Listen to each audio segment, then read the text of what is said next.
What's up mga kakuryente? Nung nakaraan, pinag-usapan natin yung mga non-metallic na conduit. So pag-usapan naman natin ngayon yung mga metallic. So meron tayo ditong dalawang uri ng tubo. Ayan. Meron tayo ditong manipis tsaka yung makapal. Ayan, yung makapal. So pag-usapan muna natin, ano bang tawag natin dito sa makapal na to? Ayan. So sa mga hindi pa nakakaalam or sa mga baguhan, no? Bawal to sa mga mga gagaling na, yung mga nagmamalaki na ilang high rise na daw yung nagawa mo. Ito. Natawa lang ako sa mga bashers ko, no?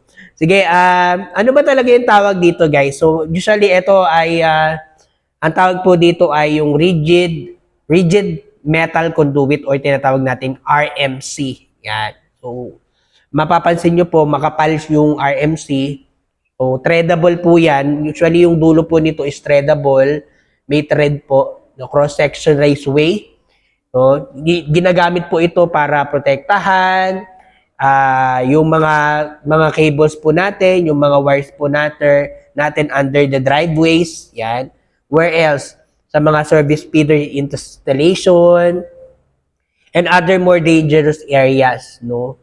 So, lagi itong kinakabitan ng tinatawag nating coupling, yan, yung mga metal fittings natin, lagi po ito nilalagyan, no?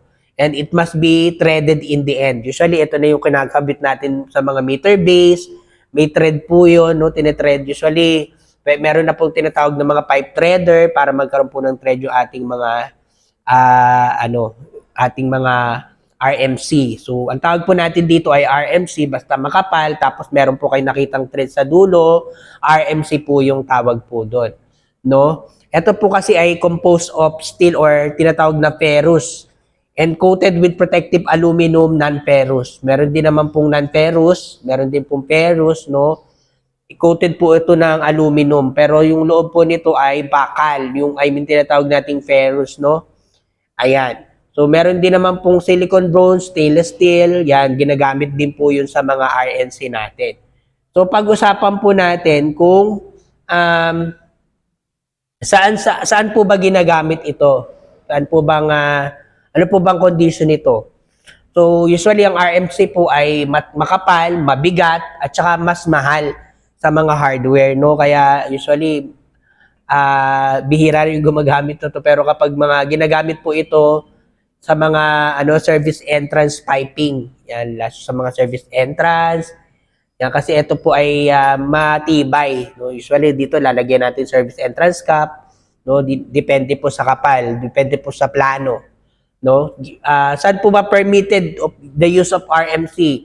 All atmospheric condition and occupancies. Sa lahat po ng pwede po ito sa ferrous raceways, fittings protected from corrosion. Yan. What else? Mga severe corrosive influence, pwede po ito.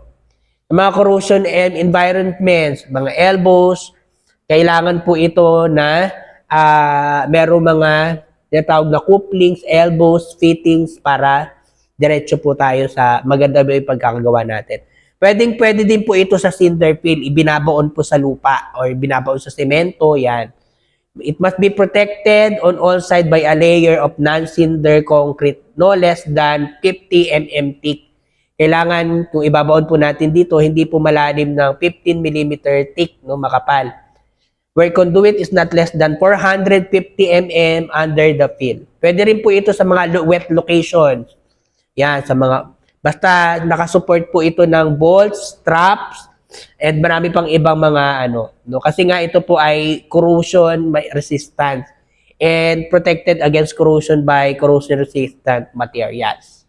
Okay, so yun, no? Another information about this. Mga RMC size requirements, it should be not more than 4 quarter bends in one run or 363 degrees total. No? So, RMC raceway cannot be smaller than 15 mm. You know? What else? Not maximum naman po ng 150 mm. All cut ends must be rimmed. So, katulad po nito, kapag naputol po natin to, kaya nire-rim po natin ito kaya nag-viral tayo dun sa hawak natin na ano, pang ang tubero lang daw yon yung pipe rimmer. Kaya may pipe rimmer po tayo kasi sabi po ng PEC, dapat ito po ay kapag pinuputol ninyo ay nire-rim po ninyo, tawag dito. Pwede rin naman yung iba, ang diskarte naman ng ibang magagaling na electrician, ano daw lang, long nose lang daw, ginagano. No? So, yun. And what else? To remove raw edges, standard cutting die with a taper of 1 to 16 must be used where the conduit is threaded is in the field. So, dapat po ito ay securely fastened. Dapat po ay talagang maayos ang pagkakabit. No, meron po tayong tinatawag na yung clamp, yung metal clamp. Yun po yung ginagamit dito. Huwag po kayo gagamit ng PVC clamp dito. So, kapag metal, it should be metal, no? Yun po ang ginagamit natin. O meron pa tayong isang type. So, kung hindi ka pa naka-follow sa akin, i-follow mo na ako. I-discuss natin naman yung isa pang type of metal na pag-usapan natin. Okay? So, maraming salamat sa hindi ka pa naka-follow and subscribe sa aking YouTube channel. I-comment na lang sa baba. I-follow mo na ako. Thank you so much and have a nice day.